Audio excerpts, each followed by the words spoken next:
Welcome to the Songwriter Connection, the podcast that delves deep into the art and heart of songwriting. Each week, we gather around the dining room table to uncover the stories behind the songs. We invite you to join us on a journey to the creative minds of the songwriters who shape the melodies of our lives.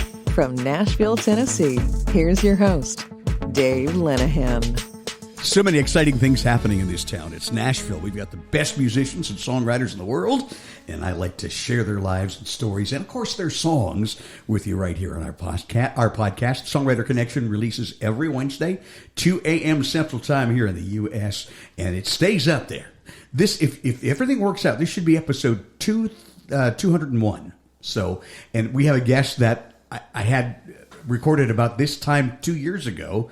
He is represented by a letter and a number, and everybody knows that letter and that number in this town. His name is J4 from Let's Go Buffalo. Hey J4, welcome back.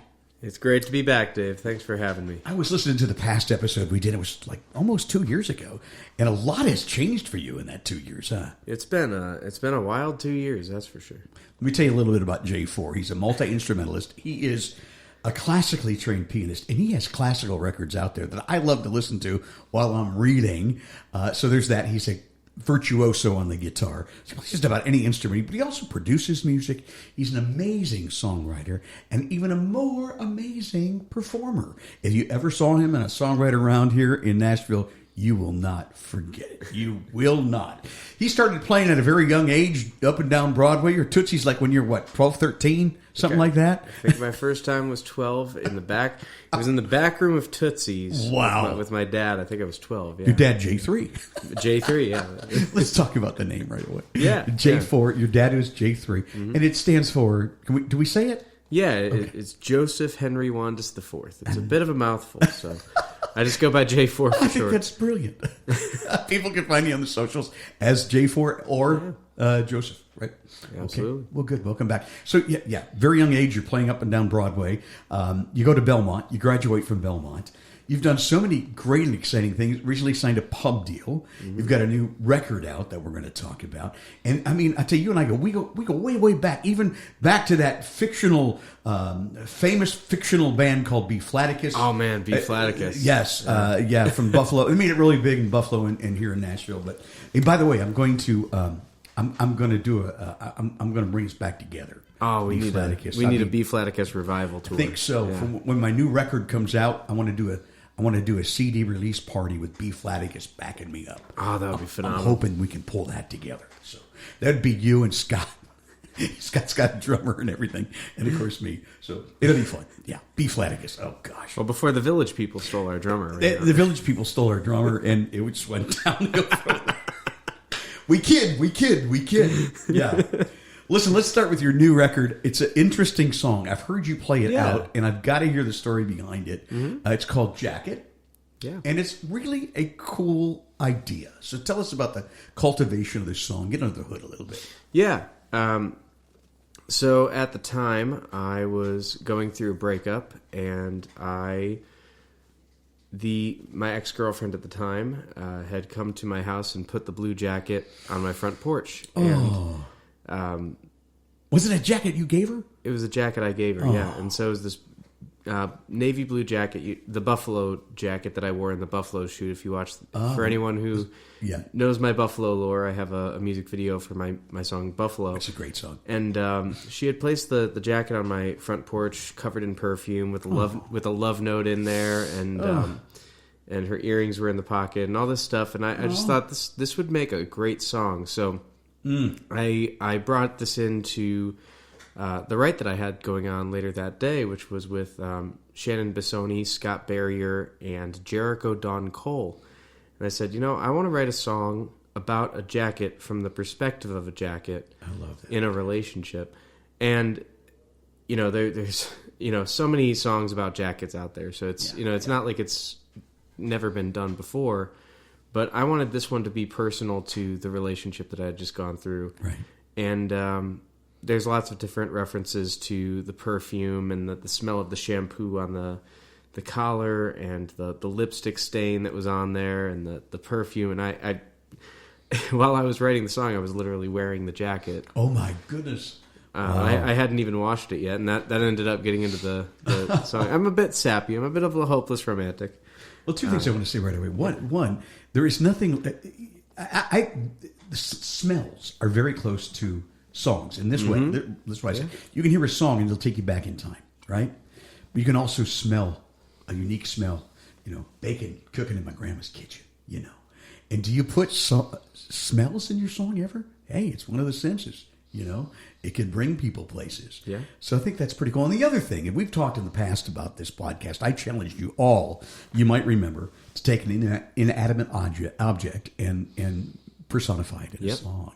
I love when that happens. So let's play this. You produced this as well, right? Did you play all the instruments and everything? Yeah, it's just me on acoustic, and then I recorded everything. It's me on lead vocals and Jericho Dawn Cole with a featured background part. I've got to meet her. I've heard her name, but I've never met her. Incredible vocalist. She sounds like an Alison Krauss type. Oh, got me there. Folk pop country vocalist. Oh, beautiful voice. I love it. J4, our guest. This is The Jacket, his new release.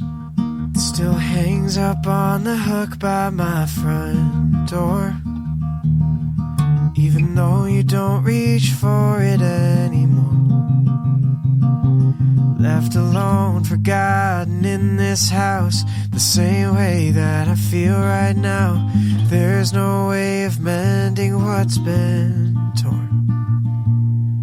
The sleeves still hold the scent of your perfume,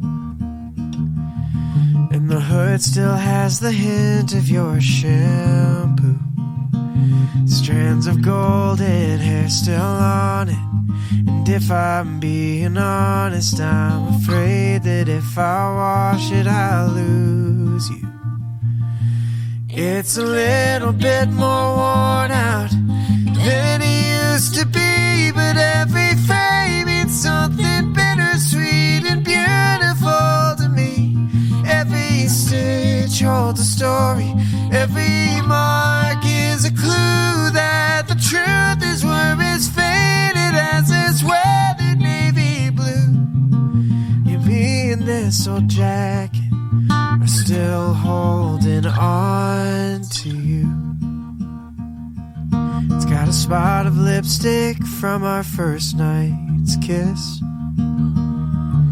tickets in the pocket from the concert that we missed, and a love note in the lining from when I still called you mine. But wearing it's a hurt I can't resist. It's a little bit more worn out than it used to be, but every frame means something bittersweet and beautiful to me.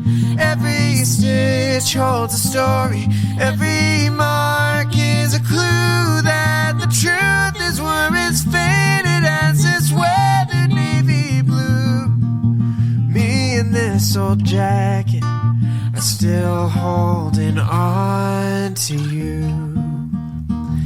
I could shout and I could change, but our love story still remains, and there's nothing I can do to unravel what unraveled me and you. Whoa, it's a little bit more worn out than it used to be, but every frame means something bittersweet and beautiful to me. Every stitch holds a story, every mark is a clue that the truth is where it's faded as this weathered navy blue. And me and this old jacket are still holding on to you. It's just like an old habit, I'm still holding on to you. Great hook and a great way to deliver it. I'm telling you, great song. It's called The Jacket, and or just Jacket, right? Yeah, it's just Jacket. Just Jacket, and that is J4. J4, great song, man. Thank you. And you've got a great voice, and so does Jericho. She sounds great in the BGVs there. We have a fun time singing together and harmonizing. And, yeah. Well, tell her hello. Yeah, I will. Stop by sometime. Absolutely. For a podcast. Yeah, so that's cool. Thanks for sharing that. Now, normally we do play songs live around the dining room table, and we're going to have you do that a little bit later on in the podcast. But you've been doing so many incredible, exciting things, and in many ways, Jay, for watching you over the years, watching you grow, I think you're finding your voice, not only as a writer, but as a singer and a producer, the whole package, you know? It's really coming together for you, isn't it? Well, it's been a process for sure. Yeah. I definitely feel like I'm more myself than I've ever been. Ooh, and, yeah. 5 years ago, 6 years ago, I was still, when you look at Mark Allen Barnett's concept of the 10-year town, and have you read his Facebook post on that? Yeah, I sure did. He needs to write a book on it. He does. When you read through that and you read through where people developmentally are throughout their 10-year cycle, I was still, a junior in college in the Nashville scene, and finally I get to the 10-year mark, which was last year. Last year was my 10-year. And I feel like I finally started to really figure out who I am. See, I'm going to tell you something. Don't count the years that you're in college. So it hasn't been quite. In the next couple of years, you're going to just, right? So, Well, I mean, in terms of breaking open and breaking like super big, hopefully. But it's going to happen. When it comes to being in town, that was 10 years last year. And so I've been going ever since I was 16. So it's... Gosh, that's amazing. It's been a process of trying to find myself and going through different styles and different genres, different eras of my music. And I might not be as famous as someone like Taylor Swift, but I feel like I've gone through all sorts of different life experiences and all sorts of different... And it's a beautiful thing because I wouldn't have learned who I am if it wasn't for those life experiences, both positive and negative. So, yeah. Well, what I like about you did all of that, from classical to pop to country to rock. You can do it all, and you took all of this and you mixed it into your own J4 sound, didn't you? Yeah. Have you defined your brand? I think I'm, especially with the upcoming EP. I'm going to be releasing an EP in May. Great. Of songs that I feel are very me, and that combine all those influences together. And the single preceding that, the single off of that EP, is going to be none other than, of course, Romeo and Julliet. And you have to do that for us here. I will do that for you. That's what you like to end your shows. I love ending my shows with that, but I feel like Romeo and Julliet was the song that really made me realize who I am as a musician and as an artist.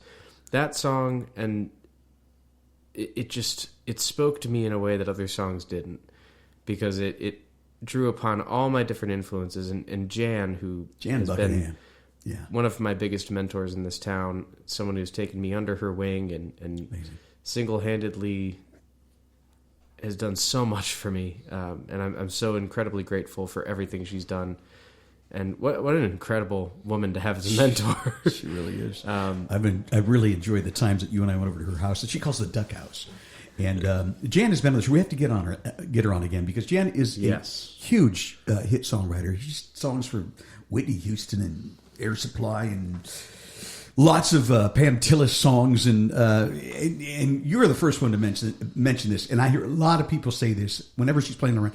That lady needs to be in the Nashville Songwriters Hall of Fame. Oh, absolutely. She needs to be in the Nashville Songwriters Hall of Fame. She also needs to be in the National Songwriters Hall of Fame. Yeah. For everything she's contributed to music, she deserves that. And you've learned a lot from her, haven't you? I never took a single songwriting class at Belmont. Really? So I teach songwriting at Middle Tennessee State, but I don't have a degree in songwriting. I have a degree in music. But you've written hundreds of songs. Yeah, thousands of songs. But I find myself teaching mostly stuff I learned from Jan or you or Scott, or I'm teaching from the Scott Berry. I find myself teaching more from the community than I do from my Belmont degree. Wow. There's fundamentals and techniques that I teach from. Wow. But when it comes to actually the practical knowledge that I'm sharing, it's all real world stuff that I learned from being immersed in the actual songwriting community. I bet your students love that. I have an interesting slate of classes. I've got, my 8 a.m. piano class of tryhards. who try really, really hard, and they're really great. They do really, really well, but they're, you know, the anxious type tryhards. And then I've got my second class of the day, which is it's a music theory, songwriting, instrumentation class. I need to take that one. It's good. It's a fun one. We go over all the different chords and all the fun stuff. All the modes and things. All the things. Yeah, all the things. And my first one's a little sleepy because it's right before lunch, and they haven't. But then I get the after lunch class, and the after lunch class is just, they're all excitable, all super excited to be there. And jumping up and down. And so it's a great class to end on in the mornings. So, do you find that you learn just as much from the people that you teach as they do from you?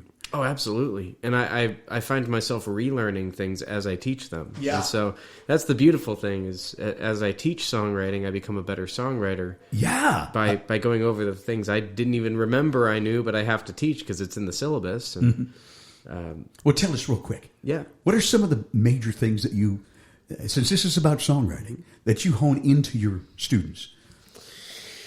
Preach to me, brother. Yeah.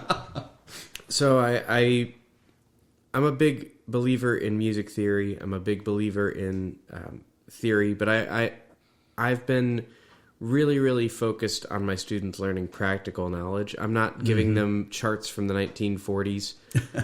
Everything that we work on is, 2000s, 2010s, 2020s. Yeah, contemporary stuff. Analyzing Taylor Swift and why her songs are so great. Why does she go to this chord here? Why in Love Story does she go to this particular chord in this section of that song? And it's And those why does it make a difference? Why does it matter? Yeah. And those things, analyzing people from that perspective. And then, from a piano perspective, just trying to teach them the simple, sometimes simplicity is key. I agree. A lot of people overplay, a lot of people. Yeah. But the session players will always tell you to play less. I mean, you almost always, the less you play, the more you play. So, cool. The more I teach, the more I realize I can just, I play too many notes sometimes, and I can just dial it back. Just because you can play all the notes doesn't mean you should play all the notes. So, remember that movie? Did you ever see the movie Mozart? Yeah. Salieri tells Mozart, you play too many notes. It's just too many notes.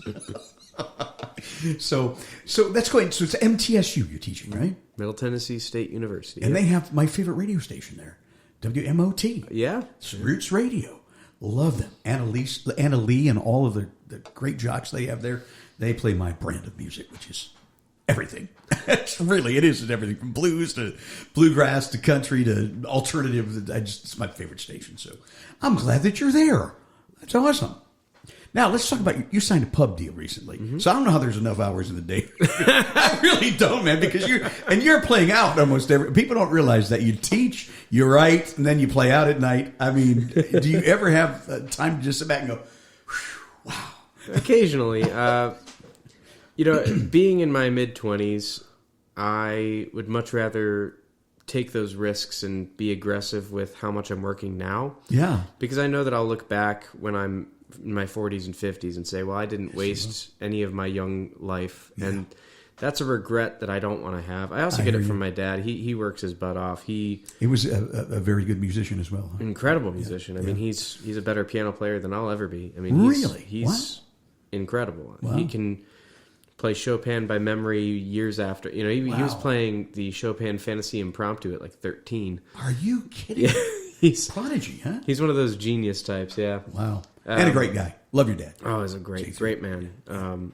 He's always been the model that I measure my life up to, and sometimes that has always been a pressure on me of like, trying to live up to my dad, because he's just lived such a phenomenal life of service and humility. And what's he do today? He's the chief medical officer for a VA up in Kentucky. Okay. So he's a physician. He runs the VA up there, and wow. He it's just watching him serve. It makes me very proud of him. I've always been proud of my dad, and I'm always going to be proud of my dad. And oh wow, I just think he has set such a positive example in my life, and I don't think I would be anywhere close to where I am today without the support and love and example that my dad set. Are you listening, J3? He's about to make me cry. Imagine tears are flowing for you. No, I love my dad. He's It shows, the greatest man I'll ever know. And I feel the same about mine. It's cool, man. I hope he retires soon, though. Just because I know he's working himself so hard. And you can spend more time together, huh? Yeah, I miss him sometimes. Well, not sometimes, all the time. That's good. But yeah. Now, you recently signed a publishing deal. Yeah. So I want to talk about what that means and what that's done for you. And tell folks about your pub deal. Yeah. So I started working with a songwriter by the name of Kirsty Manna. Who's been on this show. Incredible writer. Songwriter. She wrote my mom's favorite song, which is Austin by Blake Shelton. And we wrote way back when I used to intern at a publishing company called Discover Sooner or Nashville Cool. Yeah. Nancy Decken, who's also been on this show. And I interned with her for about a year right before COVID. The internship kind of stopped right as COVID hit because everything stopped. The whole world stopped. But I got the chance to work with Kirsty for the first time. We didn't really hit it off at first just because I was young and stupid, and I think I was like 19, 20 at the time. So it was like I was not in a place where I was ready to be a signed published writer. Just I was a little green and not there yet, but I still remember the lessons that she instilled in me. She was very, Kirsty was extremely pivotal in that internship, and that she taught me a lot, especially about writing for TV film. And so we were doing TV film demos and stuff with Nancy. COVID hit, and so we kind of drifted apart because pretty much everybody drifted apart for a couple years during that time period. And I was also going through my relationship turmoil during that time. I was going through grad school and then difficulties in my engagement at the time. So there was a lot going on in my personal life. So all good songwriting fodder, though, huh? Oh, lots of. I mean, where do you think Romeo and Julliet came from? But yeah. So then I think it was 2024 it was 2023, late 2023. I saw Kirsty out somewhere, and we decided to rekindle and try writing again.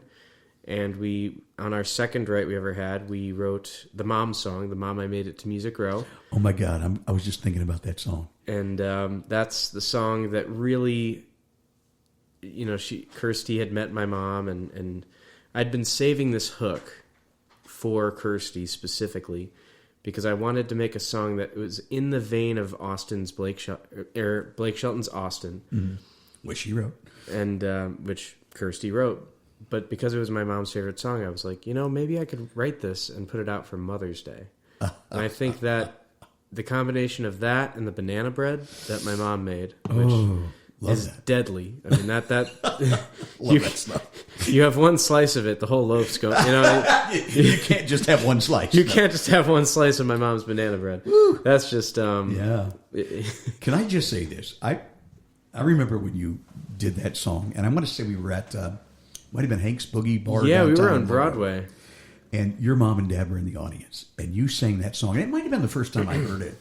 And I just remember looking at your mom, and she just lost it. I mean, she was crying. We were holding her, and oh my God, it's so emotional. And you could just tell how proud she was of you. So you know what? And I hate to request songs because really it's your show, but can you play that one for us? Because it's really a great song. Yeah, I can play it. Kirsty Manna, it's songwriter. Yeah, it's such a special song to me, and I'm gonna try not to cry. Yeah, this one's for you, Mom. I'll play it. I love this song. It's kind of become a self-fulfilling prophecy now that you listen to the lyrics. A year and a half after I've written it. Yeah. Cool. I know I'm calling late, but it's the only chance I got. I know that you've been worried, 'cause working 3 jobs can be a lot. I'm in a good spot, better than I ever thought. There's thin walls in this apartment, but I'm living on my own.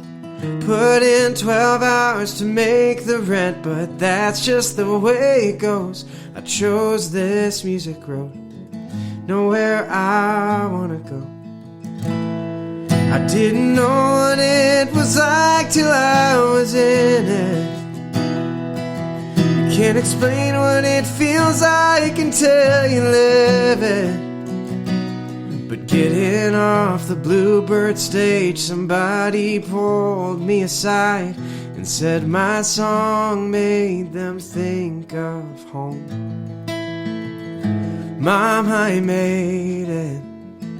Mom, I made it to Music Row. Wow. Writing songs at midnight and trying to play all the rounds. Sometimes it feels like I'm in a fight with this old 10-year town. Keep my head in the clouds and my heart on the ground. I didn't know what it was like till I was in it. You can't explain what it feels like until you live it. But standing in the crowd at Tootsie's, just like any other Joe, the band saw me and said, here's someone you should know. Mom, I made it. Mom, I made it to Music Row. I gotta hold on to this dream like a magic carpet ride, but I can't lie, I gotta say there's days it don't make sense sometimes. I didn't know what it was like till I was in it. You can't explain what it feels like until you live it. My publisher called the other day and said you've got a cut with big airplay. Tell your mom she'll hear it on the radio. Mom, I made it. Yeah, I made it. Oh, I made it.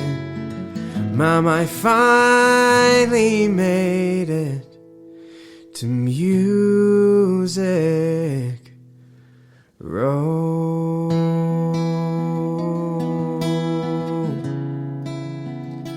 Mom, I made it to Music Row. J4. Isn't that a great song? Oh my God. I still get chills, man. That's just a great song. That's So such well a crafted. special song. And the fact that half of that had not come true when we wrote it is the wildest thing. The Tootsies line, I'd played the Bluebird and someone said that to me. And Yeah. that was cool, but it was the Tootsies thing when I went to Tootsies and someone called me out and said, this is a guy that's going to be the next big, and Yeah. it was Sarah May who did that. And Sarah May. Yeah. I went to go see Sarah May Chilton over when she used to be a Tootsies player, and she wanted to call me up on stage, but she was kind of treating me like hit Nashville songwriter, and it was a weird experience because Wow, that's cool. I was going back to where I used to work, back in 2014, 2015. So Yeah. it was a weird experience going back there from another perspective of now I'm a Music Row guy going to Broadway, and Wow. then obviously the last chorus where the publisher calls, and it's just You got a big hit. It's Yeah. it's such a wild song because it became a self-fulfilling prophecy that Awesome. I Yeah. just never thought would happen, and It's helped you I was manifest a lot, hasn't it? yeah, it's become a blueprint. Now I'm at the end of the song. I'm like, I need a new. You need that big cut now. I need that. I need a new manifestation, if Yes, you will, you a new dream. Well, you're going to get to tour a little bit this year. Yeah. With Tori Martin, who is a great artist we've had on this program. Really big in Texas, right? Incredible artist. Yeah. She's one of my favorite, if not my favorite, female country artist out there right Got now. a great voice. Incredible Such a beautiful voice. person. Her newest song, Abilene. Whew. Check That it out one- if you haven't heard it. It's Check great. out Abilene. Oh, if you like George Strait, it reminds me of like a throwback, almost late 90s George Strait type of vibe, the way they produced it. Wow. And I tour with her both as a keyboardist, sometimes playing acoustic and singing background vocals. But I'm also going to be doing a lot of opening stuff for her. So I'll be opening for her around Texas and a few other places. And it's gonna be a great time. Tori and I have a great rapport. And That's good. She's just I have so much respect for her as a musician, artist, writer, all that fun stuff. She's really something. Tell her I said, hey. Will do. We're going to take a little break. When we come back, we got a lot more to talk about with J4, our guest. You're listening to the Songwriter Connection with Dave Linehan. Find us on Facebook and YouTube at the Songwriter Connection Podcast. And find Dave at thedaveconnection.com. Now back to the show with your host, Dave Linehan. It's good to be with you once again. We thank you for finding the Songwriter Connection and for spreading the news and for clicking and subscribing if you're listening on YouTube, because it's out there. Even though we're not a video podcast, we put it on YouTube because you got to be there. I just think you have to. So, yeah, you know, like today I was working out and I was listening to the J4 episode on YouTube. The last time that you were here, just to refresh my memory about what we talked about. So J4 is back with us today with lots of new songs. I want to hear at least 3 more out of you here. Let's do it. Because you're just amazing. But before we get to that, you talked a little bit before in the last segment about songs for movies and TV. And I know you've had a lot of success with that in the last couple of years. So tell us about that. Sync, right? The sync world. The TV sync world. I discovered kind of a new gear of my artistry in 2023. I really just, in I think about April of 2023, I put the pedal to the metal, started working really, really hard and just writing every day, you know, playing gigs all the time. And I started working with a publishing company in North Nashville called MC1. I know which is them. a great company. They're associated with, I think, Sony, the Sony Orchard Tree. Yeah, for really, really great people. Diane, is it Darlene Fowler? Yep. Yeah. I almost called her Diane. Darlene Fowler and Corey Lee Barker and Mark Barnowski. And Corey really has been a huge musical influence of mine. He's become a close friend. Same thing with Mark, Mark Barnowski, and they've both kind of taken me under their wing and really involved me in the TV sync world of what they do. They get songs placed in all sorts of different movies. But they call him Christmas Corey, right? I mean, he's got so many Christmas movies. We got to get him on the podcast someday. Yeah, we should do that. Absolutely. Anyway, yeah. So you started working with him, and they had me sing on a song called "Yuletidin' with You." Yeah. We had written a bunch of Christmas songs, but their whole goal was to write songs in the vein of Michael Bublé, jazzy style stuff. You do that. Yeah, I enjoy that kind of stuff, and I never really thought, I'm a jazz, I have a little bit of jazz in me. I'm from New York, but I never really thought about doing the jazz thing. Yeah. And it was Corey and Mark who really pulled it out of me. They said, we've got these pitches, we can send them to Michael Bublé's producer, all this stuff. And we still haven't heard back from that. But in terms of the songs themselves, it opened up a whole new gear of my artistry of doing this jazz thing that I never really thought that I had within me. And it really feeds into my training, and it feeds into my Belmont days. But when I was at Belmont, there were so many jazzers that were so much better than me. Like you watch the jazzers, they're living and breathing Giant Steps and Coltrane and they're just Giant Steps. They know all the Louis Armstrong solos by heart, and I'm just here like I like writing parlor songs, but the stuff that I like to write with them is kind of like parlor style jazz songs, and that's a new vein of music that they've opened up for me, and it works really, really well with the film and TV stuff, and we've landed, I think, 8 or 9 movies now. Wow. Two of them are released. You sang on one of the movies, right? You sang the song. I sang 2. So there. Oh, okay. 2 opening scenes in movies. One is a Christmas movie called Christmas at the Amish Bakery. You only have to watch the first 2 minutes. Because that's you. Because the opening scene is me singing a song called "Yuletidin' with You." And that's on Hallmark, is it? That's no, one of those. I think you can find it on YouTube TV, Amazon Prime. It's on Up TV. It's on a few. I think it's definitely on Hulu. Okay. Anywhere you stream your movies. Good. And same thing with. Oh, what's the movie called? It's evading me for a second. Heartstrings Attached. Oh. So we got asked by the film producer, Corey got an ask to write a title track to that movie. So we wrote a song called Playing With My Heartstrings. Nice. And we just called it Heartstrings. And we did this jazz tune kind of trio with an acoustic. So it's like, it's got the drums, bass, piano, and acoustic. And I just played the instruments at my place, produced it. And then I got this really incredible virtuosic classical violin player. Yeah, violin. I'm a Nashville cat, so I call it fiddle. But, we got this guy named Joseph Shackelford, incredible touring violin player, and he came in and laid down some sick jazz fiddle. Wow. I say jazz fiddle, but jazz violin. Yeah. And it ended up getting the opening scene in the movie, and so the opening scene is me and Joseph Shackelford playing over the first minute and a half or so of the movie, and that one just came out this past month. And cool. So I've been having some good TV and film success. And those are paying gigs. Yeah, they're paying gigs. You get a little bit more because you're singing it? Yeah. Yeah, that's good. And then I get the back-end royalties of it. And great. I will say the TV cuts, like film and TV, having a song placed, especially at the beginning of a movie, gets you way more than an artist cut. Does it? It's so much. It's such a great way to build up your resume in this town, and a lot of people really neglect the TV sync side of music because there's so many sides of music as a songwriter. Really, and you don't have to just write for artists. I mean, if that's your goal and you just love writing for artists, that's great, but TV and film can be a great way to build your resume, to have an achievement that you can look at and be super proud of. You get to put the poster on your wall and say, I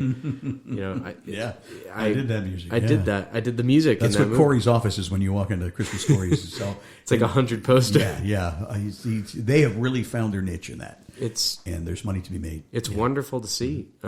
It's wonderful to see that Corey has had that amount of success in that area of the music industry, and he proves that it's not about the fame or the fortune. Like, you can find happiness and beauty in music beyond that. And, I agree. There's niches that haven't been fulfilled yet, and yes, there are. That's a great niche to be in. Absolutely. So listen, I want to hear some of that Michael Bublé kind of jazzy stuff. Is that all right? Can we do that? Let's do it. You got to hear Jay for it. This is awesome.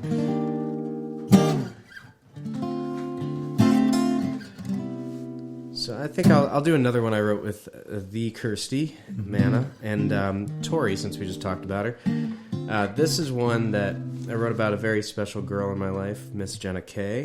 And she's a very special girl and will always be. And there was about a year and a half of the past 2 years where I was not writing love songs, believe it or not. Like, from the period when I got on the podcast to about 7 months ago, I had a really tough time writing love songs. I still to this day.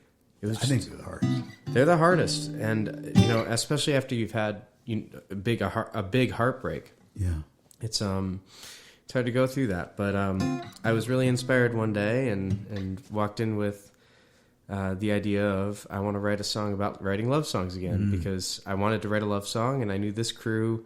I knew that Kirsty and Tori were going to have the ability to write it, even if I was still kind of not ready to write a love song. But I was very inspired by my recent relationship with Jenna, and so I decided to bring this in. And it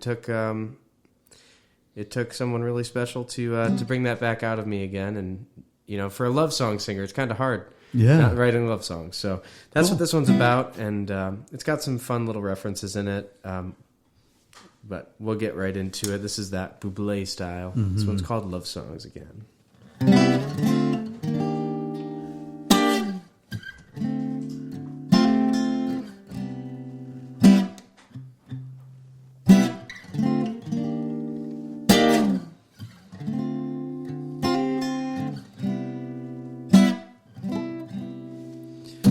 I used to be jaded. I thought that love was over overrated. Stuck in a place that I hated, blocked and frustrated. Couldn't get the lyrics out, but I can feel this transition, a new composition. My heart's beating out. You make me write love songs again. I'm not talking just friends. It's a special kind of melody when it's you and me, perfect harmony. Girl, you got me writing love songs again. I swear you're my symphony,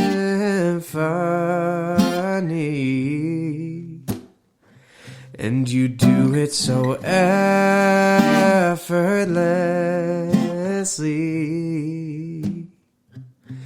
When every tune was A minor, full of one-liners, until you came along. But we're classic, we're fusion, we're rhythm, we're bluesing. Yeah, I could go on and on. You make me write love songs again. I'm not talking just friends. It's a special kind of melody when it's you and me, perfect harmony. Girl, you got me writing love songs again. You're my music, you're my light. Yeah, I hope I get this one right.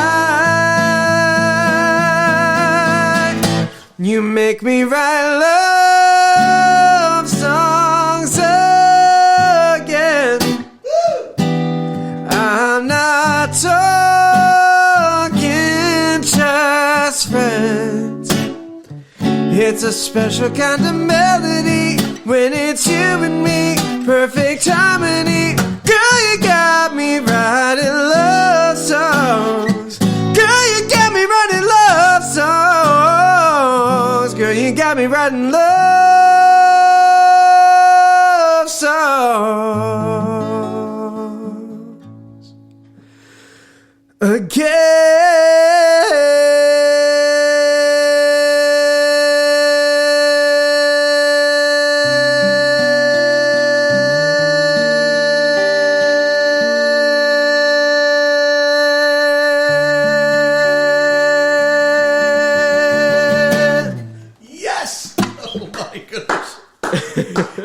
About podcasts is you can put on, you can just go back and let's do it again and again and again. And that is just an amazing song. Congratulations on that one, Michael. Who is that guy?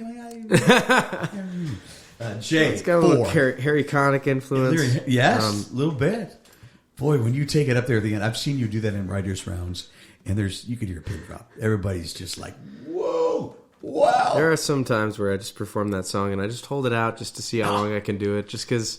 What's the record? Have you ever timed it? I think the record's like 30 something. Oh, seconds. That's fantastic. I want to beat 40 though. I want to do a 40-second. You can do it. But at some rounds I'll get too mad if I just like try to showboat too much. But the whole song's a bit of a showboat. Yeah. Because on the guitar, just to get into the song, a little bit of the technical stuff behind it, but the song's a very technical song, and that's why I like it so much, and it speaks to my heart. Yeah. Lots and lots of changes. Kirsty, I was doing this random progression that was just like a 4-1-6-5, like what you normally write. Yeah. But Kirsty was like, you know what? Let's do something a little out of the box. Why don't you start on the flat 3, major 7? Ooh. And I'm like, okay, well I could do, and then find a way. So I'm like, what if I walk down? And then so we built it off of that. Wow. So we built it off of that chord. It starts off on a chord that isn't in the key. Giant steps. Yeah, and then we go to the A minor, and then we have that F minor thing. But the A minor, especially in verse 2, is really cool. Mm-hmm. Because when every tune was A minor... Yeah, and notice that. You're playing A minor as you say that. I just love that. Full of one-liners until you came along, but we're classic, and then it's such a cool little Easter egg that people who play guitar will get. Yeah. There's also it uses so many, different techniques that I learned that I just don't get to do in a normal song. Like love songs, again, I use a sharp 1 fully diminished 7 to move to the 2 minor 7. And a lot of people don't really, jazzers are going to be like, well, yeah, of course that's, but in songwriting circles, you don't really hear these chords too much. You don't. And you have that major to the minor. And then I do that walk up. And then I do a motion by fifths. Now on the bridge, I use a little tritone substitution. So tritone substitution is using a 7th chord in place of a chord that would be a tritone away. So rather than doing that, I do... Because it creates this walk down effect. You're my music, and I walk down to the flat 7 major 7, and then I move to that 7th chord here, and I build on this 6-7, which becomes the 5-7 of the new key, and then we modulate up a whole Modulate step. up, which I love. And you can barely tell it's a modulation. You can. Yes. You can tell it's a modulation, but it's not a really aggressive modulation. So it's some people don't even react to it because it's a very smooth way of transferring to the new key. And but then you really sell it because you just make it soar. You know, it's just awesome. And then, of course, when I'm holding out the ending note, again, I start on the flat 7, then I move to the flat 1, then I move to the 1. And what's cool is the 1 that I'm singing acts as, and I'm getting to the minutia, but it acts as the 9th in this chord, so it's the flat 7 add 9. Again, because it's 1 step higher, and then you move to again, it acts as the 7th. Love it. Again, and then it becomes the becomes the 1 of the 1 chord. So you're anticipating all this stuff, but there's so much to analyze in that song, and I hope that it can be something that could be used one day as an educational type of tool to teach all these techniques to other songwriters, because I'd love to hear songwriters start to use these techniques in their music, because I feel like a lot of times in Nashville, and not that I love Nashville as a town. I love Nashville music. Yep. But I feel like we always try to act like our audience doesn't know, what they're talking about or what they're listening to. And oftentimes our audience is way smarter than I agree. than we give them credit for as songwriters. And I don't want to write for my audience as if they're dumb. I want to write for my audience with as much... I want to treat them as if they know, music theory and know,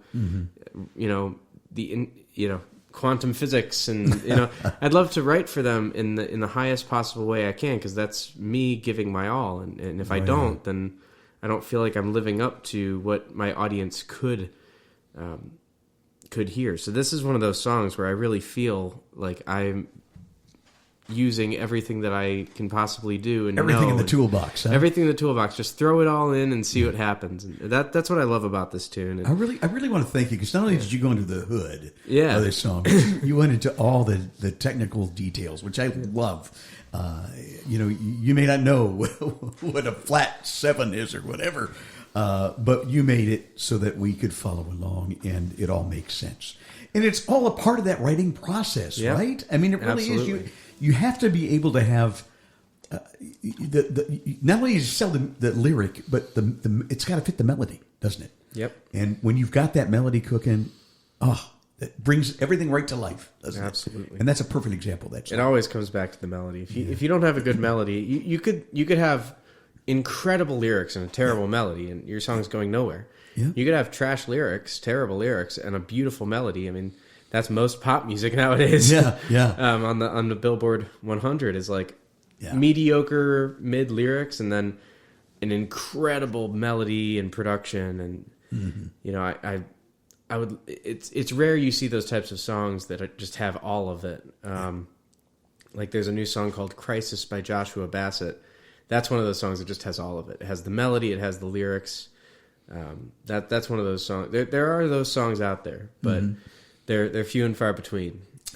Like Driver's License, Olivia Rodrigo, another one. That got huge back in 2020, and that one's one of those songs. I think I taught that song more than even like than any other song, even Adele or anything. It's like the Olivia Rodrigo Driver's License song. Yeah, because everyone wanted to learn it, and there's a reason, because it connected with so many people. Yeah, and that's what songs do. They connect.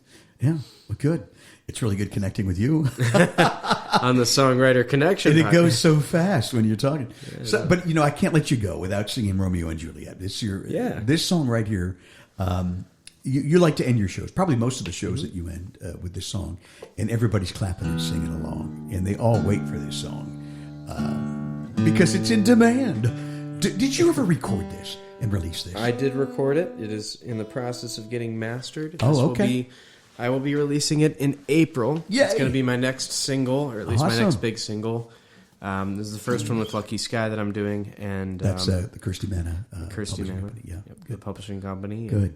I wrote this one with Jan Buckingham, the legend herself, and I don't know if I got too much into the story behind it last time, but go ahead. I wrote it because me and I was in a relationship with a girl, and we were incredibly serious. We were engaged, everything, and loved her to pieces, but her family just never really liked me, and my family didn't really like her, and so I went into Jan after we broke up. God, it's kind of like Romeo and Juliet.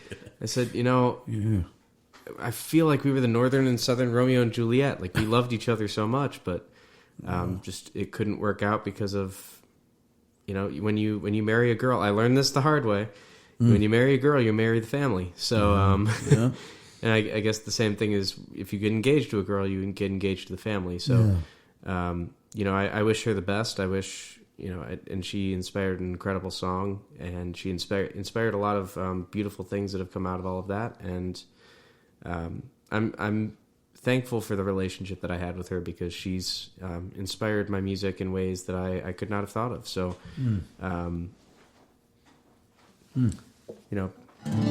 let's do it.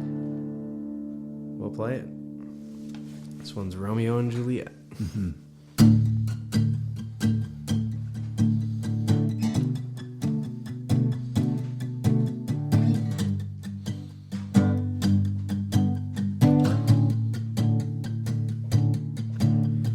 Killing myself, trying to keep our love alive when you're gone. I can't sleep at night. New York and Tennessee are as far away as you are from me. I'm running hard, tired of losing sleep.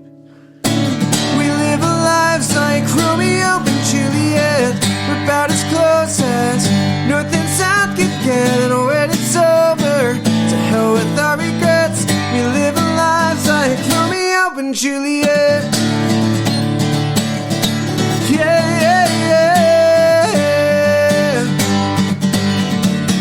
You're looking down, trapped in your ivory tower, but can't you see that you and I hold the power? Get off of that balcony, we'll run away in secrecy. They'll never find us once we're finally free. We live our lives like Romeo and Juliet. We're about as close as North and South could get, and when it's over, to hell with our regrets. We live our lives like Romeo and Juliet. Whoa, whoa, whoa, whoa, whoa, whoa, whoa, whoa. We live our lives like Romeo and Juliet.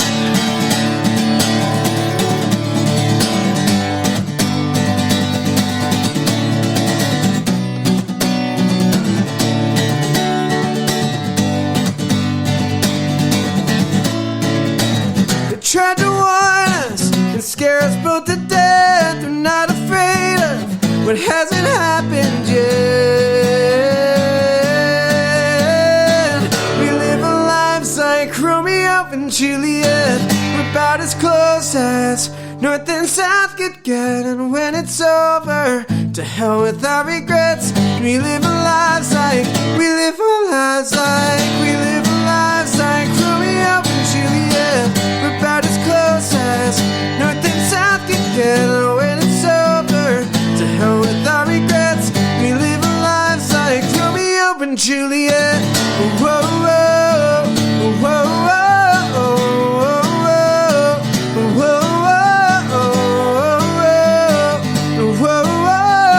We live our lives like Romeo and Julliet.